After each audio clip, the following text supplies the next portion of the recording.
Dahil sa sobrang sakit na nararamdaman ni Cholo, ay nagtungo siya sa isang bar at doon ay nagpakalunod siya sa alak para panandali ang makalimutan ang panloloko sa kanya ni Kara. Pwede ba makijoin?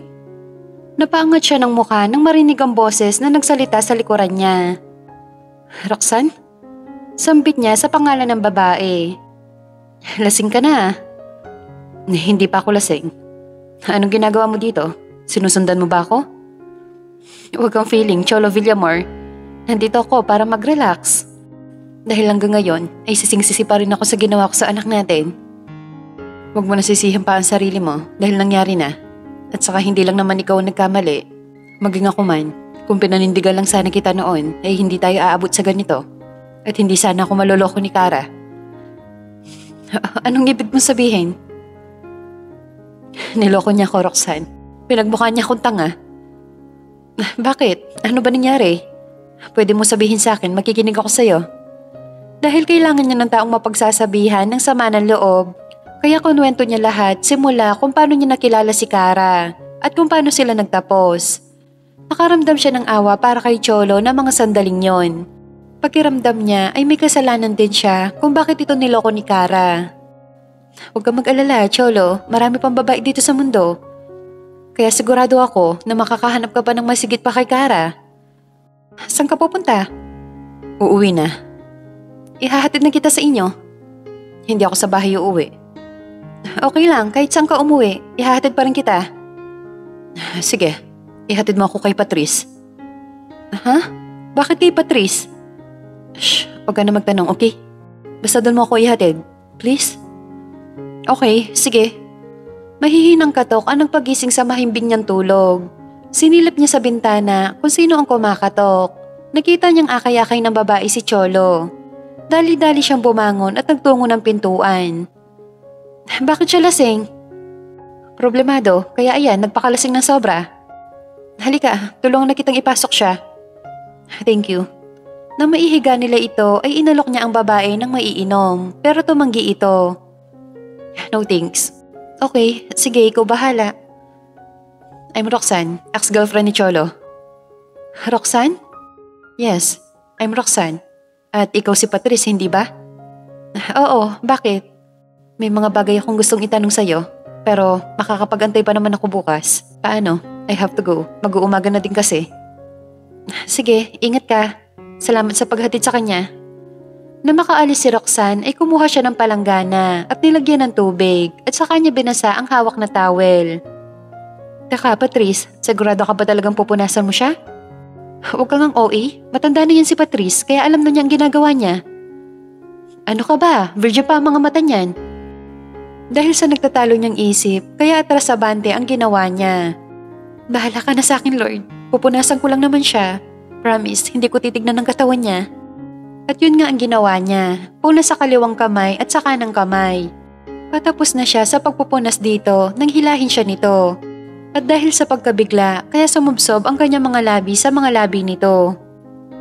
Gusto sana niya itong itulak pero hindi niya magawa dahil sa lakas ng tibok ng puso niya na mga sandaling yon. Ay, Diyos ko Lord, bakit ganito kalakas ng tibok ng puso ko? Nasa ganoong isipin siya nang bitawan ni Cholo ang mga labi niya. Nagising siya sa sinag ng araw na tumatama sa mukha niya. Teka, bakit ako nandito? Paano ako napunta dito? Nang magtungo siya ng kusina ay naabutan niya nagluluto ng almusal si Patrice. Patrice, paano ka napunta dito? Hinatid ka dito ni Roxanne kagabi. Ha? Si Roxanne? Oo, kasi lasing na lasing ka. Wait, wala ka ba maalala sa mga nangyari kagabi? Wala, bakit? Wala naman. O siya, maupo ka na dyan at kakain na tayo. Tatawagin ko lang si Adamson. Si Kuya? Bakit? Dito kasi siya mag-aalmusal.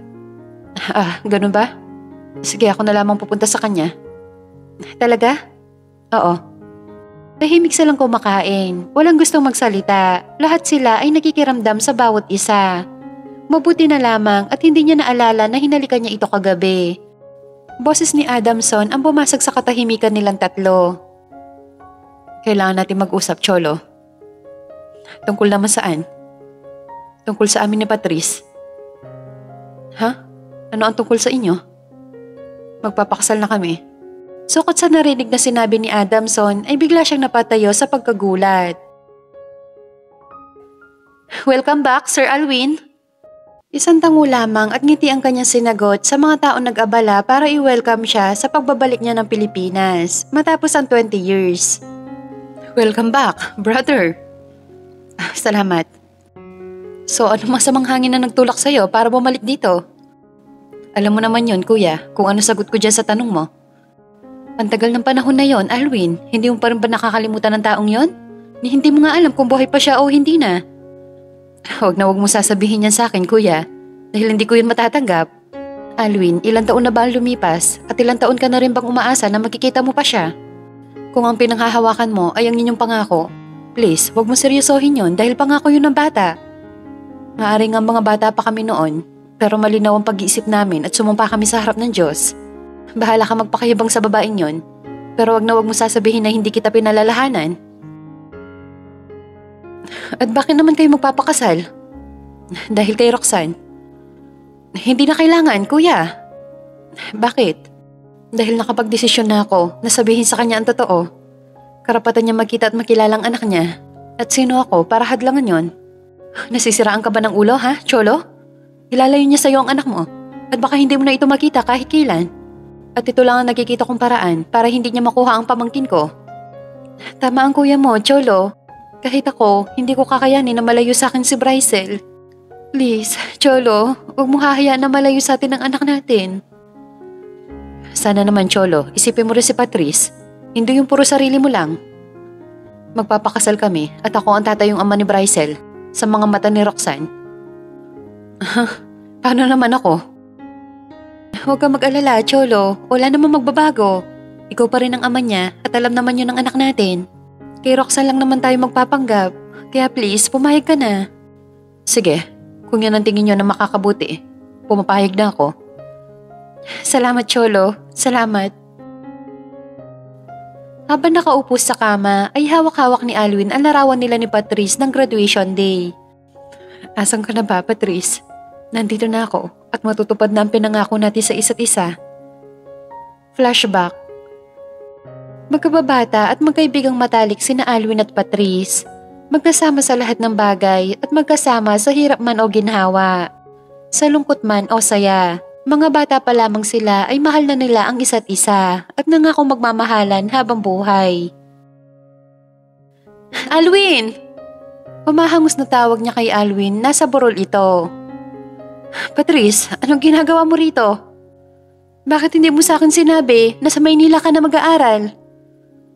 Sasabihin ko naman sa'yo, Patrice. Umahanap lang ako ng pagkakataon. Kailan pa? Kung kailan naalis ka na? Alwin, nangako ko sa akin na hindi tayo maghihiwalay. Nasabay tayo mag-aaral ng high school. Na pagkatapos natin mag-graduate ng college ay papakasalan mo ko.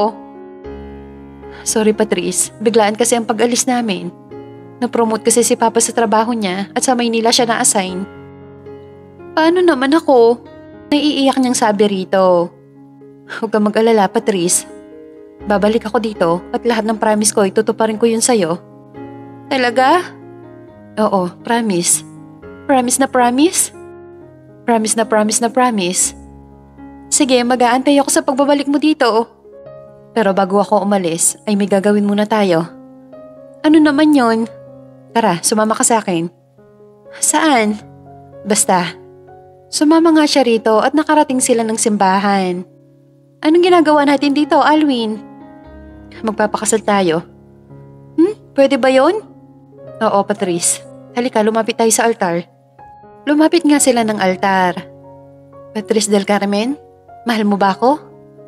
Oo, Alwin. Gusto mo ba akong pakasalan at makasama? Oo, Alwin. Kung ganon, sa harap ng Panginoon ay pinapakasalan kita, Patrice. Mula ngayon, mag-asawa na tayo. Sinuot niya sa daliri ni Patrice ang singsing na plastic at saka niya ito hinalikan sa noo. Kahit ano mangyari, Patrice, wag mong huhubarin ng singsing na yan. At dapat ako lang ang mahal mo. Mula ngayon hanggang sa kamatayan natin. Pangako ka, Patrice. Oo, Alwin, nangangako ako sa'yo.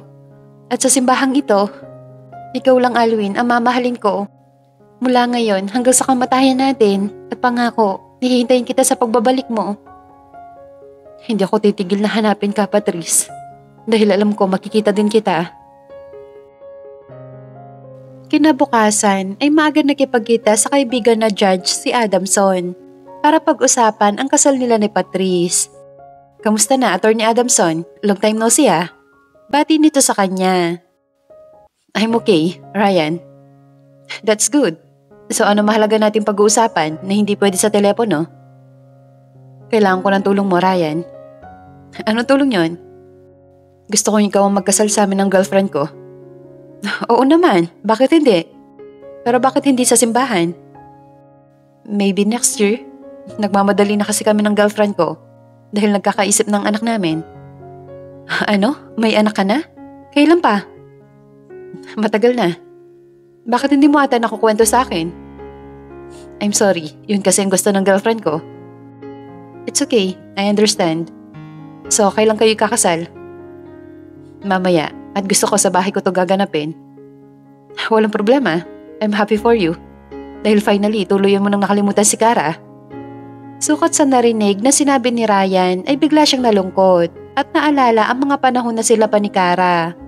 At nangangarap itong makasal sila sa isang beach.